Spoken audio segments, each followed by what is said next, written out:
Ave Maris Stella. Hello and welcome back to Vatican II here. This is your host, Father Matthew Schneider. I am a priest of the Legionaries of Christ and a theology professor. This is a podcast on the Starcross Production Network at sqpn.com. Today we're on day 222, 32s. And we are covering Apostolicum Exercitatum 23-24 on the lay apostolate is part of the church. If you want to follow along, we have a reading plan and more details at sqpn.com/Vatican.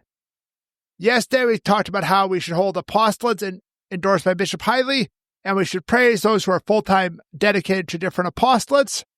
Today, we are starting chapter 5, which is on external relationships.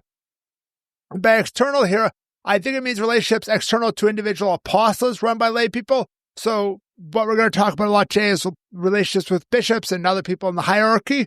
So the summary is apostolates should be united to the church and bishops should oversee apostolates and promote them. So that is really, like I said, it's really that connection of apostolate to the rest of the church. So we're going to go straight into paragraph 23. It has two sub-paragraphs, but the summary of both of them combined is we must do apostolate united to the church and building charity. Very straightforward. I think we would all generally agree with that idea, but let's see how the Fathers of Vatican II expressed it. A. Whether the lay apostolate is exercised by the faithful as individuals or as members of organizations, it should be incorporated into the apostolate of the whole church according to a right system of relationships. Indeed, union with those whom the Holy Spirit has assigned to rule his church, confer Acts 20, is an essential element of the Christian apostolate. No less necessary is cooperation among the various projects of the apostolate, which must be suitably directed by the hierarchy. Indeed, the spirit of unity should be promoted in order that fraternal charity may be resplendent in the whole apostle of the church, common goals may be attained, and destructive rivalries avoided. For this, there is need of mutual esteem among all the forms of apostolate in the church, and with due respect for the particular character of each organization, proper coordination. This is most fitting since a particular activity of the church requires harmony and apostolic cooperation on the part of both branches of the clergy, the religious, and the laity.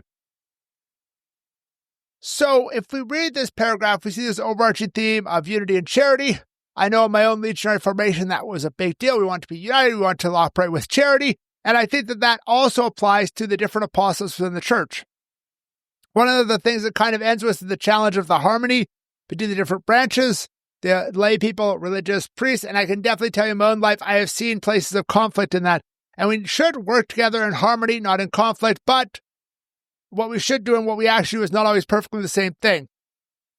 So, beyond those two kind of general points, what is this talking about? It's important that a lay apostle should work with the church. When working with the church has two aspects, both the practical and how it's organized, how it's run, and not too plain work, but also cooperate with the hierarchy of the apostolate, and also the mind of the church. And then this unity with the church should lead to charity for others. I've seen bad apostles in my life. I've seen apostles that were run poorly, that were messes and things like that. And one of the things you might have noticed as I'm going through this document, I'm mentioning a few apostolates, but I'm only mentioning the positive ones by name. I'm not going over names of the negative ones. And I'm being abstract enough that I don't think most people could name the specific ones. Maybe a few people who were with me at the particular time an apostolate happened. If I give an example of one that didn't work out, they might know, but the average person would not know what I'm talking about, would not know exactly what I'm talking about. They can see, okay, this is an error that can happen. And so in this charity, we need to work towards common goals. We build up each other up. Charity is in speech. Charity is in serving the poor, serving the needy, serving each other. So moving on to paragraph 24, there is 6 sub-paragraphs. We're going to read it in 3 groups. A to C talks about how the hierarchy should promote apostolate, and there should be cooperation between bishops and apostolates. D talks about how bishops can oversee apostolates, but needs to keep their nature intact. And E and F, bishops have certain oversight of certain areas of apostolates. So obviously, this one is very much about the relationship between bishops and apostolates. So let's read A. Oh, just before we get into A, as a reminder, hierarchy refers to bishops or other priests who are vicar generals or things like that. This document tends to use the word hierarchy because they don't include the Pope, include other kinds of people in there and such. I've often use bishops in the explanation because that's the main thing that's referred to in hierarchy, although it would be a slightly broader category than just bishops. So let's read it. A. The hierarchy should promote the apostolate of the laity, provide it with spiritual principles and support, direct the conduct of this apostolate to the common good of the church, and attend to the preservation of doctrine and order. B. Indeed, the lay apostolate admits of different types of relationships with the hierarchy in accordance with the various forms and objects of this apostolate. For in the church there are many apostolic undertakings which are established by the free choice of the laity and regulated by their prudent judgment. The mission of the church can be better accomplished in certain circumstances by undertakings of this kind, and therefore they are frequently praised or recommended by the hierarchy. No project, however, may claim the name Catholic, that's in quotation marks, unless it has obtained the consent of the lawful church authority. C. Certain forms of the apostolate of the laity are given explicit recognition by the hierarchy in various ways. So, we have talked a little bit about the idea of the hierarchy and the apostles before that, the relationship between the laity and the bishops and some of the other ones. Here, what we are getting is we're getting directions for the bishops, not so much the laity here. And that's important. There are some directions for the laity, but this is more about, hey, bishops, what are you going to do about lay apostolate in your diocese? First of all, we should note that bishops should promote and support lay apostolates, lay apostles, right? Because each lay person is called to be an apostle, so the bishops need to promote what's good, and it is good that people are apostles. Secondly, different apostles will have different relationships with the bishops. Some are started by the bishops. Some can have official recognition. Others, not necessarily they build the church. Others are going to have, are going to be more informal, or are going to have a kind of recognition by the Vatican, and then this particular bishop might not recognize him, but it's a small group in his diocese where it's a big group in other dioceses, and it's recognized more broadly, and things like that. And one of the things that is important here that is noted very explicitly that I've kind of noted with implicit things before is this idea of using the word Catholic. You can't call it a Catholic school, Catholic apostolate, etc., without permission from the lawful church authority, which would usually be the bishop in most cases. So if you want to call it a Catholic school, if you want to call it a Catholic apostolate, that should be the same thing. Now, a lot of times you can start a new branch of St. Vincent de Paul, and St. Vincent de Paul is already a Catholic apostolate. And so you don't need to go and redo it for every single branch of St. Vincent de Paul. At the same time, sometimes you'll see in a Catholic spirit or Catholic framed or something like that, those are avoiding to say that they are Catholic without qualification because they don't want to upset their bishop, and they are required to do that. Now, not every apostolate really follows this. So there are a number that say Catholic in their name that are not Catholic, but to use the word Catholic, you should do that. And finally, it ends noting different kinds of apostolates can have certain explicit recognition by the hierarchy, and especially those that people are dedicated to with their lives and things like that. There are certain apostolates that would call themselves lay apostolates, where the members are consecrated, take promises and things like that to live with a kind of community that's running the apostolate. And they're in many ways similar to religious communities, but have or societies of apostolic life, but have certain elements that wouldn't fit in that category, so they remain lay apostolates. Now, moving on to 24D, the summary is that bishops can oversee apostolates, but should keep their nature intact. So let's read it. D, because it demands the common good of the church, moreover, ecclesiastical authority can select and promote a particular way of some of the apostolic associations of projects which have an immediately spiritual purpose, thereby assuming in them a special responsibility. Thus, making various dispositions of the apostolate according to the circumstances, the hierarchy joins some particular form of it more closely with its own apostolic function. Yet the proper nature and distinctiveness of each apostolate must be preserved, and the laity must not be deprived of the possibility of acting on their own accord. In various church documents, this procedure for the hierarchy is called a mandate. This paragraph is a little complicated, but let's get into it. First of all, ecclesiastical authority means authority within the church. And so we have like ecclesiastical law, or sometimes called canon law, the law of the church, things like that. That's what we're talking about when the adjective ecclesiastical. But the idea here is that bishops should promote good apostolate and can oversee and direct certain ones of them, right? They can direct They can take over or they can oversee apostles, especially those for the spiritual life, things like that, and they can unite them to their hierarchical function. Now, one of the things that's also interesting here is that it needs to maintain the nature of it. So if it's a prayer group, the bishop shouldn't just say, oh, you're all going to go and serve the homeless. Well, this is a group where we promote the rosary, and that's not really what we do. Some of the members do that on their own, but it's not like what this group is about, right? Or this group is about feeding the homeless. Well, go out and preach the gospel with words. No, like that's not what we're about. And each one has to respect, the bishop should respect that. And then it talks about this idea of a mandate.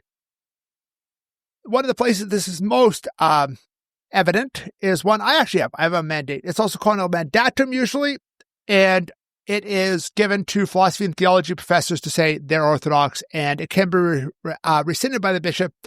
And a lot of good Catholic colleges or seminaries will require it of professors, and then the bishop has the authority to pull that back, and that would cause the professor to be fired. And so you have to stay Orthodox to keep your job as teaching the seminary or something like that, which seems completely reasonable. So that's one example. Or it can have other mandates where people are mandated as catechists or things like that. Some dioceses have a particular program, and then we have mandated these as catechists or things like that. Other ones have a much more informal training for catechists. I'm not going to get into the difference of those, but I've seen both in good. So, and I've seen some issues with both as well, although overall both seem more good than problematic to me. Let's move on to E and F. Bishops have certain oversight of certain areas of apostolate. So this is getting into specific areas of apostolate where a bishop might have more oversight than other areas. So let's read it. E. Finally, the hierarchy entrusts to the laity certain functions which are more closely connected with the pastoral duties, such as the teaching of Christian doctrine, certain liturgical actions, and the care of souls. By virtue of this mission, the laity are fully subject to higher ecclesiastical control in the performance of this work. F. As regards works and institutions in the temple order, the role of the ecclesiastical hierarchy is to teach and authentically interpret the moral principles to be followed in temporal affairs. Furthermore, they have the right to judge, after careful consideration of all related matters and consultation with experts, whether or not such works and institutions conform to the moral principles and the right to decide was required for the protection and promotion of values of the supernatural order. I think this is pretty straightforward. It's talking about how we have certain aspects. Here they're talking about ecclesiastical control, which is obviously the control of the church authorities, like the bishops. And the first thing on E is talking about how certain roles have more oversight.